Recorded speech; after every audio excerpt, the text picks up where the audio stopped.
भारत ने 2026-27 बजट अब पेश कर दिया। बीते दिन केंद्रीय वित्त मंत्री निर्मला सीतारमण ने संसद में बजट पेश किया और बजट पेश करने के बाद नजर एक जगह सबकी टिकी और वो था रक्षा का बजट। यानी रक्षा के क्षेत्र में, डिफेंस में 15% बजट में वृद्धि की गई। और इसके बाद सवाल यह है कि आखिर हमारी जो इस बजट में डिफेंस के सेक्टर में जिस तरीके से वृद्धि हुई है, इसमें अब पाकिस्तान और चाइना कहां तक हम कंपेयर कर पाएंगे इसे। इस पर बातचीत के लिए हमारे साथ रजत जुड़े हैं। रजत, जिस तरीके से डिफेंस सेक्टर का जो बजट सामने आया, इस बजट के बाद अगर हम देखें अपने दो पड़ोसी मुल्कों में, एक तरफ पाकिस्तान, दूसरी तरफ चीन, क्या लगता है आपको? देखिए, सबसे पहले तो ये जानना जरूरी है कि इस बार हमारा बजट कितना हुआ है। आपने बताया कि 15% का इजाफा हुआ है। 2025-26 के लिए जब बजट पेश किया गया था तो 6,81,210 करोड़ रुपए हमारा रक्षा बजट था। और इस बार जो 2026 और 27 वित्तीय वर्ष के लिए बजट पेश किया गया है वो 7,84,678 करोड़ रुपए का हो चुका है। अब इसका मकसद क्या रहा, क्योंकि डिफेंस मिनिस्ट्री की तरफ से बताया गया है कि ये जो बजट बढ़ाया गया है, इसका पूरा जो मकसद है वो है मॉडर्नाइजेशन का है, टेक्नोलॉजिकल इनोवेशन किए जाएंगे और बेहतर संसाधन जो है उसके इस्तेमाल पर फोकस किया जाएगा। और ये बजट इसलिए भी अहम हो जाता है ऋतिक, क्योंकि ऑपरेशन सिंदूर के बाद भारत को ये लगा कि उसे अपने डिफेंस सेक्टर में और इजाफा करना चाहिए, नई नई तकनीकें आनी चाहिए, नए हथियार आने चाहिए। और सिर्फ क्योंकि अभी एक नया दुश्मन भी पैदा हो चुका है बांग्लादेश के तौर पर, बांग्लादेश पे भी अब पहले जैसा भरोसा नहीं किया जा सकता है, एतबार नहीं किया जा सकता है। और इसीलिए भारत सरकार ने ये फैसला लिया कि अपने जो डिफेंस बजट है उसमें इजाफा किया जाए। ठीक है।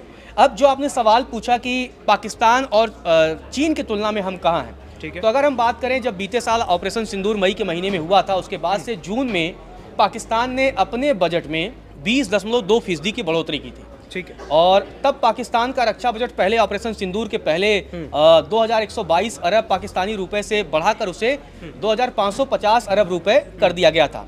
मतलब जो पाकिस्तान की कुल जीडीपी है उसमें पाकिस्तान का जो डिफेंस बजट है वो 1.97% है। ठीक है। अब चीन की अगर हम बात करें तो चीन की अगर हम तुलना करेंगे तो 2024 में जो उसका रक्षा बजट था, उसकी जीडीपी का अगर हम बात करें तो चाइना की जो जीडीपी 2024 की तुलना में आंकड़े का अगर हम बात करें तो 18.74 ट्रिलियन डॉलर के आसपास थी। ठीक है। उसमें 1.7% उसका डिफेंस बजट था। ठीक है। और अगर हम बांग्लादेश की भी बात करें, क्योंकि नया नवेला दुश्मन पैदा हुआ है, तो बांग्लादेश 2024 में बांग्लादेश का जो रक्षा बजट वो 450 अरब डॉलर था, जो कि वहाँ की जीडीपी का महज 0.9%। ठीक है। अब अगर हम बात करें तो भारत अपने जो जीडीपी है 4 ट्रिलियन डॉलर से हम ज़्यादा की इकोनॉमी हो चुके हैं और उसमें हम अपने डिफेंस पर 1.9% खर्च करते हैं। ठीक है। अब अगर हम कंपेयर करें तो पाकिस्तान 1.97% खर्च करता है अपने जीडीपी का अपने डिफेंस बजट पर, भारत से थोड़ा ज़्यादा। ठीक है।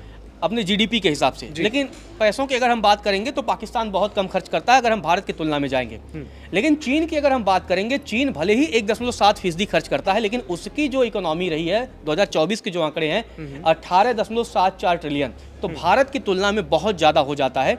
तो इसलिए चीन अपने डिफेंस पर, अगर हम नंबर ऑफ अमाउंट की बात करें तो वहां पर ज्यादा है। और बांग्लादेश तो अपने डिफेंस बजट पर अभी ज्यादा खर्चा नहीं कर रहा है, उसके पास अभी शायद उतनी बजट होनी भी तो चाहिए ना रजत। बांग्लादेश के पास अगर देखें कंपैरिजन में, हम बांग्लादेश से बड़ा नेशन पाकिस्तान है, चीन है, तो बांग्लादेश के लिए मुश्किलात तो होंगी। बिल्कुल, इसीलिए बांग्लादेश क्या है कि आने वाले समय में लगातार पाकिस्तान और चीन से नज़दीकियां बढ़ा रहा है कि आने वाले समय में उसे तमाम डिफेंस की तकनीकें जो है वो मिल पाए।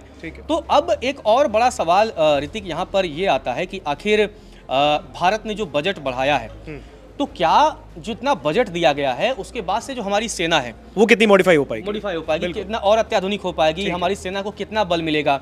इसमें कई ऐसे लोग हैं, क्योंकि अगर हम सीडीएफ जनरल चौहान के एक बयान को याद करें, जब 1-1.5 महीने पहले आसपास उन्होंने बयान दिया था और उन्होंने कहा था कि भारतीय सशस्त्र बल नेट सेंट्रिक से डेटा सेंट्रिक युद्ध की ओर बढ़ रहे हैं। मतलब क्योंकि लोग ऐसा मानते हैं कि आने वाला समय जो युद्ध है वो डेटा सेंट्रिक के आधार पर है।